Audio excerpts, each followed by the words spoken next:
Hello बच्चों, अगर आप लोग भी 10th क्लास में 95% से ज़्यादा स्कोर आप करना चाहते हैं तो ये चैनल बिल्कुल आपके लिए है। मैं कुलदीप के Sharma, science as 9-10th channel के अंदर आपका स्वागत है। और आज हम यहाँ पर चैप्टर करने वाले हैं 10th क्लास का बायोलॉजी का सबसे पहला chapter, that is the life process. तो हम लोग यहाँ पर बात करते हैं बच्चों लाइफ प्रोसेस के बारे में। और जब हम लाइफ प्रोसेस के बारे में बात करते हैं तो देखते हैं लाइफ प्रोसेस बेसिकली क्या होती है। तो लाइफ प्रोसेस, लाइफ के अंदर होने वाली कुछ प्रोसेस होती है। Those processes which are necessary for survival of life are called the life process बच्चों। तो हम देखते हैं यहां पर those processes which are necessary for survival of life. Those process which are necessary, जो लाइफ के सर्वाइवल के लिए ज़रूरी है, वो प्रोसेस हमारे पास बच्चों यहाँ पर लाइफ प्रोसेस कहलाती है। वैसे कौन कौन सी प्रोसेस है जो लाइफ के सर्वाइवल के लिए ज़रूरी है? तो हम लोग क्या देखते हैं, nutrition, respiration, digestion, transportation, circulation, excretion etcetera are the life process. ये सारी की सारी प्रोसेस हमारे पास बच्चों लाइफ प्रोसेस होती है। और एक एक करके हम इन सारी लाइफ प्रोसेस के बारे में बात करेंगे with respect to the plants and with respect to the animals. चलिए, तो सबसे पहले मैं बात करता हूं आप लोगों से न्यूट्रिशन के बारे में। तो न्यूट्रिशन बेसिकली क्या चीज होती है? देखो, न्यूट्रिशन का मतलब होता है पोषण। जैसे पेरेंट्स अपने बच्चों का क्या करते हैं, पालन पोषण करते हैं। कैसे? अच्छा खाना देते हैं, अच्छा पानी देते हैं, अच्छा पहनने को देते हैं, अच्छी जगह कोचिंग लगवाते हैं। यही तो होता है बायोलॉजी के रिस्पेक्ट्स में। न्यूट्रिशन का मतलब पोषण, मतलब क्या होता है? न्यूट्रिशन मतलब कि the method of intaking of food is called nutrition. Food को लेना न्यूट्रिशन कहलाता है? नहीं। The method of intaking of energy giving food is called nutrition बच्चों। एनर्जी गिविंग फूड को लेना न्यूट्रिशन कहलाता है। हर तरीके का फूड न्यूट्रिशन नहीं होता। आप बर्गर, चाउमीन, पिज्जा, मोमोज खा रहे हो तो वो आपका न्यूट्रिशन नहीं होता। ठीक है जी। तो न्यूट्रिशन का मतलब क्या होता है? The method of in taking of energy giving food. और उसी एनर्जी गिविंग फूड को ही हम लोग यहाँ पर क्या बोल रहे हैं बच्चों? न्यूट्रिएंट। तो method of in taking of nutrients is called nutrition. Nutrients को लेना न्यूट्रिशन कहलाता है। In the simple language of biology इसी को हम बोलते हैं यहाँ पर मैनेजमेंट ऑफ न्यूट्रिएंट्स। न्यूट्रिएंट्स का मैनेजमेंट इज कॉल्ड न्यूट्रिशन। अब मैनेजमेंट से क्या मतलब होता है बच्चों? मैनेजमेंट का मतलब होता है जब आप हर तरीके का फूड ले रहे हैं, आपके फूड के अंदर विटामिन भी है, मिनरल्स भी है, कार्बोहाइड्रेट्स, फैट, ट्रफेज, ये सारी चीज़ें प्रेजेंट है। This is called the management बच्चों। तो हर तरीके का न्यूट्रिएंट्स आ रहा है तो वो न्यूट्रिशन कहलाएगा। मान लीजिए आप सब कुछ खा रहे हैं, आपके फूड में सब कुछ है, लेकिन आप संतरा नहीं खा रहे, लेमन नहीं खा रहे, ऑरेंज नहीं खा रहे, यानी ऐसी चीज़ें नहीं ले रहे हैं जिनके अंदर की विटामिन सी प्रेजेंट है। और जिन चीज़ों के अंदर विटामिन सी प्रेजेंट, अगर आप ऐसी चीज़ें नहीं ले रहे हैं तो इसका मतलब आप न्यूट्रिएंट्स तो ले रहे हैं बट न्यूट्रिशन अभी भी नहीं हो रहा। समझ रहे हैं ना? हर तरीके का फूड लेना, हर तरीके की सारी चीज़ें कंप्लीट होना, इसी को हम मैनेजमेंट बोलते हैं यहाँ पर। So the method of intaking of nutrients is called the nutrition बच्चों। न्यूट्रिएंट्स को लेना न्यूट्रिशन कहलाता है। और in the best language of biology हम इसको यहाँ पर क्या बोल सकते हैं? हम इसको यहाँ पर बोल सकते हैं प्रोक्योरमेंट ऑफ न्यूट्रिएंट्स। ठीक है जी। आल्सो कॉल्ड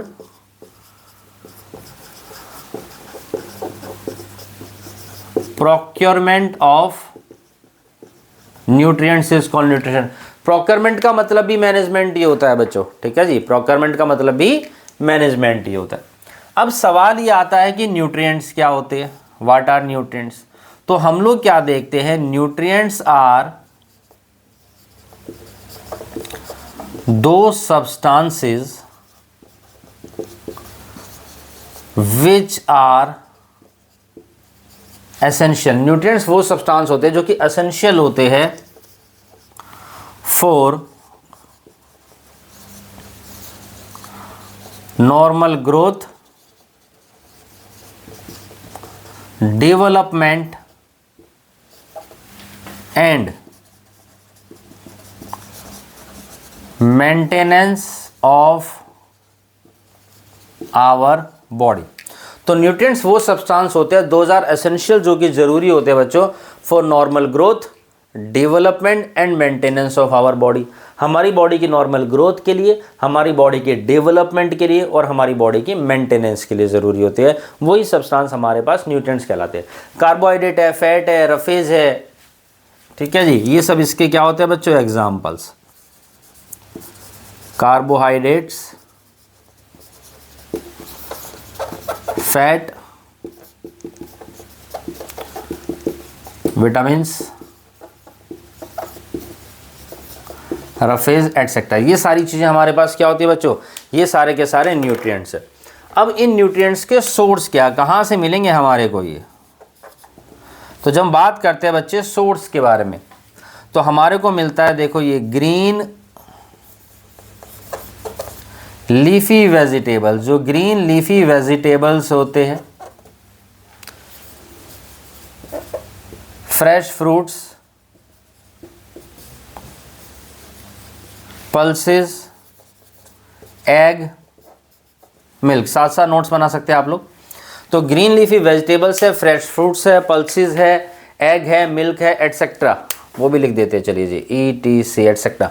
तो बहुत सारी चीज़ें होते हैं जो हमारे पास न्यूट्रिएंट्स की क्या है बच्चों, सोर्स है, इन सब चीज़ों से हमारे को मिलता है। ठीक, अब हम बात करते हैं न्यूट्रिशन के मोड के बारे में। न्यूट्रिशन जो होता है वो कितने तरीके का होता है, तो हम लोग यहाँ पर देखेंगे there is a mode of nutrition बच्चों। अब देखते हैं यहाँ पर मोड ऑफ न्यूट्रिशन क्या कहलाता है हमारे पास। अगर हम बात करते हैं मोड ऑफ न्यूट्रिशन के बारे में, तो न्यूट्रिशन यानी कितने तरीके का, दो तरीके का हमारे पास यहाँ पर न्यूट्रिशन होता है। The one is autotrophic mode of nutrition, another is heterotrophic mode of nutrition. काफ़ी बड़ा चैप्टर, तो कई पार्ट्स में ये चैप्टर हमारे पास कंप्लीट होगा बच्चों। तो ऑटोट्रॉफिक मोड ऑफ न्यूट्रिशन, देखो ऑटो का मतलब होता है सेल्फ और ट्रॉफिक का मतलब होता है फीड, यानी जिन ऑर्गेनिजम्स के अंदर सेल्फ फीडिंग होती है, जिन ऑर्गेनिजम्स के अंदर यहाँ पर सेल्फ न्यूरिशमेंट होता है, इसका मतलब कि उनके अंदर ऑटोट्रॉफिक मोड ऑफ न्यूट्रिशन होता है। और ऐसे ही ऑर्गेनिजम्स हमारे पास यहाँ पर क्या कहलाते हैं बच्चों, ऑटोट्रॉफ्स। तो यानी ऑटोट्रॉफिक मोड ऑफ न्यूट्रिशन जिनके अंदर होता है उनको हम यहाँ पर क्या बोलते हैं, उनको हम लोग यहाँ पर ऑटोट्रॉफ्स बोलते हैं, and their mode of nutrition is called the autotrophic mode of nutrition. ठीक इसी तरीके से हेट्रो मतलब कि अदर्स, ट्रॉफिक मीन फीस, और हेट्रोट्रॉफिक मोड ऑफ न्यूट्रिशन जिन ऑर्गेनिजम्स के अंदर होता है उन्हीं को हम बोल देते हैं यहाँ पर हेट्रोट्रॉप्स। तो हेट्रोट्रॉप्स कौन होते हैं, those depend upon others for their food are called heterotrophs and their mode of nutrition is called heterotrophic mode of nutrition. बच्चों यहाँ से क्वेश्चन आपके एग्जाम के अंदर, बोर्ड के अंदर ज़रूर बनता है, तो इस चीज़ को भी थोड़ा सा कंसीडर करिएगा। चलिए बात करते हैं ऑटोट्रॉफ्स के बारे में। तो जैसा कि मैंने बताया ऑटोट्रॉफ्स कौन होते हैं, those make their food on self are called autotrophs and their mode of nutrition is called the autotrophic mode of nutrition बच्चों। ठीक, अब ये जो ऑटोट्रॉफिक मोड ऑफ न्यूट्रिशन होता है इसी को थोड़ा सा एक्सप्लोर करते हैं। अब जो ऑटोट्रॉफिक मोड ऑफ न्यूट्रिशन है ये फर्दर हमारे पास दो तरीके का होता है बच्चों। एक होता है फोटोसिंथेसिस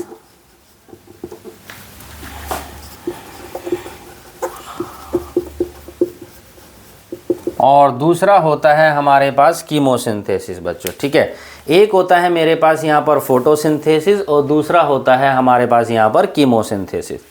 तो फोटोसिंथेसिस, फोटो का मतलब क्या होता है, लाइट, हमने पढ़ा है, बट एक्चुअल में इसका मतलब होता है, मैं आपको बता दूं, फोटॉन्स, ना कि लाइट। फोटॉन्स मतलब होता है पैकेट्स ऑफ एनर्जी, है तो ये एनर्जी पैकेट जो हमारे को मिलते हैं लाइट से, सन से ही मिलते हैं। और सिंथेसिस मतलब होता है फॉर्मेशन, समझे। तो फोटो मतलब पैकेट्स ऑफ एनर्जी यानी कि फोटॉन्स, और सिंथेसिस मतलब फॉर्मेशन। सो फोटोसिंथेसिस क्या होती है, हमने बचपन से पढ़ा है कि आपका प्लांट्स की फूड बनाने की प्रोसेस को हम फोटोसिंथेसिस बोलते हैं बच्चों। The process by which plants make their food with the help of light from the sun, water from the soil, CO2 from the air in the presence of chlorophyll which is a green colour pigment which is found in leaves of plant, this is called the photosynthesis. तो देखिए जहां पर हम क्या करते हैं बच्चों, light लेते हैं सन से, वाटर H2 लेते हैं सॉइल से, और CO2 लेते हैं एयर से, और ये सारा कार्यक्रम किसकी प्रेजेंस में हो रहा है बच्चों, ये सारी चीज़ें हो रही है क्लोरोफिल की प्रेजेंस में। ठीक है, ये सारी चीज़ें यहाँ पर क्लोरोफिल की प्रेजेंस में हो रही है हमारे पास। अब क्लोरोफिल क्या है? Is a green colour pigment which is found in leaves of plant, is called photosynthesis. अब सवाल यह कि क्लोरोफिल की प्रेजेंस में ही फोटोसिंथेसिस क्यों हो रही है बच्चों? आखिर क्लोरोफिल में देखो ऐसी क्या खास बात है? तो मैं आपको बता दूं कि क्लोरोफिल जो होता है, क्लोरोफिल ही वो चीज होती है दोज ट्रैप सोलर एनर्जी, जो कि सोलर एनर्जी को ट्रैप करता है और इस रॉ मटेरियल को कन्वर्ट कर देता है बच्चों किसके अंदर? केमिकल एनर्जी के अंदर।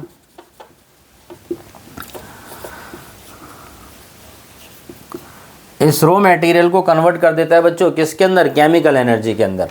तो ये सारी चीजें कन्वर्ट होती है किसके अंदर? ये देखिए ग्लूकोज, समझ रहे हैं किसके अंदर कन्वर्ट हो रही है बच्चों? ये सारी चीजें कन्वर्ट हो रही है हमारे पास इधर में ग्लूकोज के अंदर। ग्लूकोज का फार्मूला क्या होता है? देखिए C6H12O6, समझे? तो ये हो गया नहीं हो गया हमारे पास यहाँ पर बच्चों केमिकल एनर्जी, केमिकल फार्मूला इसका लिख दिया। चलिए, तो ये हमारे पास आपने देखा सिंपल मॉलिक्यूल मिलकर कॉम्प्लेक्स मॉलिक्यूल बना रहे हैं। तो जहां पर ऐसा होता है कि सिंपल मॉलिक्यूल मिलकर कॉम्प्लेक्स मॉलिक्यूल बनाते हैं, इसी तरह के रिएक्शन को हम बोलते हैं बच्चे एनाबॉलिक रिएक्शंस। सिंपल मिलकर कॉम्प्लेक्स बनाते हैं तो ये एनाबॉलिक रिएक्शंस भी है। दूसरी बात, इसमें एनर्जी रिलीज हो रही है, समझ रहे हैं? अब इसमें हम लोग यहाँ पर देखते हैं, सॉरी, एनर्जी को ये यूज कर रहे हैं, लाइट एनर्जी को यूज कर रहे हैं ना, तो ये हमारे पास एंडोथर्मिक रिएक्शन भी है, एनाबॉलिक रिएक्शन भी कहलाती है। It is also an example of A redox reaction, क्योंकि यहाँ पर हमने पिछली आपके चैप्टर 1 में पढ़ाया था केमिकल रिएक्शन इक्वेशन में। तो H2O बेसिकली ब्रेक डाउन होता है और H2 जो होता है वो CO2 में अटैच हो गया, तो रिमूवल ऑफ हाइड्रोजन और एडिशन ऑफ हाइड्रोजन हो रहा है। तो यानी ये रिडॉक्स रिएक्शन का भी एग्जाम्पल है। तो it is example of redox reaction हो गया हमारे पास, ये एनाबॉलिक रिएक्शंस हो गई हमारे पास, एंडोथर्मिक रिएक्शन का भी एग्जाम्पल हो गया। तो ये चीज़ बन जाती है। अब सवाल लेकिन अभी भी यही है कि आखिर क्लोरोफिल में ही ऐसी क्या खास बात है जी सोलर एनर्जी को ट्रैप कर रहा है? तो बेसिकली मैं आपको बता दूं, क्लोरोफिल के अंदर होते हैं बच्चे हमारे पास मैग्नीशियम आयन। दुनिया में कभी भी कहीं पर भी मैग्नीशियम का जिक्र चल रहा हो, फॉस्फेट का जिक्र चल रहा हो, तो समझ जाना कि एनर्जी रिलेटेड प्रोसेस की बात चल रही है बच्चों, ठीक है? समझ जाना कि एनर्जी रिलेटेड प्रोसेस की बात चल रही है। तो ये चीज़ हमारे पास यहाँ पर इधर में होती है। This is about the photosynthesis. अब ये फोटोसिंथेसिस होती किसके अंदर है बच्चों? ये जिनके अंदर होती है उनको हम बोलते हैं फोटो ऑटोट्रॉप्स, ठीक है जी? आप सोच रहे हो ग्रीन प्लांट्स, नहीं, वो तो एग्जाम्पल हो गया। तो जिनके अंदर होती है उनको हम क्या बोलते हैं यहाँ पर? फोटो ऑटोट्रॉप्स बोलते हैं, जिनके अंदर फोटोसिंथेसिस होती है। अब ये फोटो ऑटोट्रॉप्स के अंदर हमारे पास एक तो आ जाते हैं प्लांट्स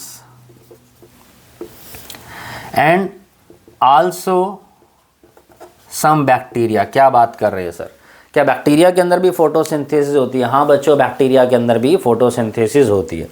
तो सबसे पहले तो हम देखते हैं यहाँ पर प्लांट्स के अंदर।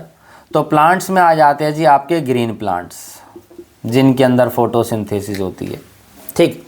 तो अब लेकिन हम बात करते हैं बैक्टीरिया के बारे में। तो कुछ कुछ बैक्टीरिया भी होते हैं जिनके अंदर फोटोसिंथेसिस होती है, और जिन बैक्टीरिया के अंदर फोटोसिंथेसिस होती है बच्चों, वो कहलाते हैं मेरे पास इधर में फोटोसिंथेटिक बैक्टीरिया। समझ रहे हो? वो कहलाते हैं फोटोसिंथेटिक बैक्टीरिया। एग्जाम्पल में हम बात करते हैं BGA, यानी कि ब्लू ग्रीन एल्गी, और इसी का दूसरा नाम है हमारे पास इधर में बच्चे साइनोबैक्टीरिया। तो देखो मैं आपको बता दूं, BGA ब्लू ग्रीन एल्गी जो है, ये कोई एल्गी नहीं है, एक बैक्टीरिया है। दुनिया में एल्गी जो है ना, बेसिकली अगर आप देखें तो एल्गी कोई वर्ड नहीं है, एल्गी एक टर्म है जिसको यूज़ किया जाता है हर एक चीज़ के आगे जो भी चीज़ फोटोसिंथेसिस करती है। कल को अगर मैं फोटोसिंथेसिस करने लग जाऊंगा तो मेरे नाम के आगे भी एल्गी लग जाएगा। अब ये बैक्टीरिया थे जो साइनोबैक्टीरिया है, ये ब्लू ग्रीन कलर का था और फोटोसिंथेसिस कर रहा था, इसलिए इसका नाम ब्लू ग्रीन एल्गी रख दिया। तो ये हो गया। दूसरा एग्जाम्पल और दे देता हूँ मैं आपको, that is the Chlorobium bacteria. तो ये हमारे पास क्या होते हैं? फोटोसिंथेटिक बैक्टीरिया होते हैं जिनके अंदर फोटोसिंथेसिस होती है। This is about the photosynthesis. थोड़ी सी बात करते हैं हम कीमोसिंथेसिस के बारे में, देन उसके बाद हम ये भी पढ़ेंगे कि फोटोसिंथेसिस प्लांट्स के अंदर थोड़ा सा डिटेल में, और ये रॉ मटेरियल्स किस तरीके से नेसेसरी होते हैं बच्चों फोटोसिंथेसिस के लिए। कीमो नाम से ही पता चल रहा है, कीमो मतलब कि केमिकल, और सिंथेसिस मतलब फॉर्मेशन, और जिनके अंदर कीमोसिंथेसिस होती है उन्हीं को हम बोल देते हैं यहाँ पर इधर में कीमोऑटोट्रॉप्स। क्या बोलते हैं? कीमोऑटोट्रॉप। अब कीमोऑटोट्रॉप्स कौन होते हैं? Those derive their food from chemicals are called chemoautotrophs and their mode of nutrition is called the chemosynthesis. अब ये कौन होते हैं जी? तो मैं आपको बता दूं, ये भी कुछ कुछ बैक्टीरिया ही होते हैं। कुछ कुछ बैक्टीरिया है जो केमिकल से अपना फूड बनाते हैं, उनको हम बोलते हैं कीमोसिंथेटिक बैक्टीरिया। तो जिनके अंदर हो रही है, ये एग्जाम्पल आ गया जी, इन कीमोसिंथेटिक बैक्टीरिया। तो कीमोसिंथेटिक बैक्टीरिया के अंदर हमारे पास यहाँ पर क्या होती है बच्चों? कीमोसिंथेसिस होती है। आप इसका एक बार स्क्रीनशॉट ले लीजिए, फिर हम इसके बारे में आगे बताते हैं बच्चों। बाकी किसी को कोई भी डाउट हो तो आप कमेंट सेक्शन में प्लीज़ पूछ सकते हैं। चलिए बात करते हैं फिर कीमोसिंथेसिस के बारे में। तो कीमोसिंथेसिस मैंने बताया, कीमो मीन्स केमिकल, कीमोऑटोट्रॉप्स के अंदर होती है कीमोसिंथेटिक बैक्टीरिया। एग्जाम्पल के तौर पर हम बात करते हैं बच्चे कीमोसिंथेटिक बैक्टीरिया, ठीक। तो इसके अंदर आ जाते हैं जी, सबसे पहले हमारे पास इधर में आता है बच्चों नाइट्रीफाइंग बैक्टीरिया। ये कौन से बैक्टीरिया होते हैं? देखो, जिस तरीके से हमारे को ऑक्सीजन की रिक्वायरमेंट होती है तो प्लांट्स को ना नाइट्रोजन की रिक्वायरमेंट होती है, बट कोई भी नेचुरल सोर्स उस तरीके से नहीं होता जो नाइट्रोजन प्रोवाइड कर सके प्लांट्स को। तो कुछ कुछ बैक्टीरिया होते हैं जिनको हम बोलते हैं नाइट्रीफाइंग बैक्टीरिया, जो एटमॉस्फेयर से नाइट्रोजन को लेते हैं और उनको प्लांट्स की रूट्स के अंदर फिक्स कर देते हैं। वही बैक्टीरिया हमारे पास कहलाते हैं बच्चे नाइट्रीफाइंग बैक्टीरिया। तो नाइट्रीफाइंग बैक्टीरिया करते क्या है basically? N2 fixation, nitrogen fixation. और किसके अंदर करते हैं? इन प्लांट्स के अंदर। लेकिन स्पेशल प्लांट्स होते हैं जी, कौन से? वो होते हैं हमारे पास इधर में लेग्यूमिनस प्लांट्स। कौन से होते हैं जी? लेग्यूमिनस प्लांट, जिनको हम लेग्यूम्स भी बोलते हैं। अब ये कौन से होते हैं legumes? Those having pods. Pods मतलब कि छिलका। फॉर एग्जाम्पल जैसे कि पी है, ठीक है जी, पल्सेस है, बीन्स है। तो ये हमारे पास लेग्यूमिनस प्लांट्स कहलाते हैं। देखो जी, जैसे कि आपकी ये मटर होती है,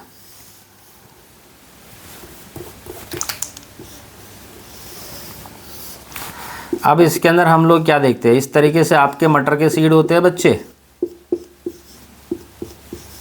तो ये जो चीज़ होती है, this is called the pond.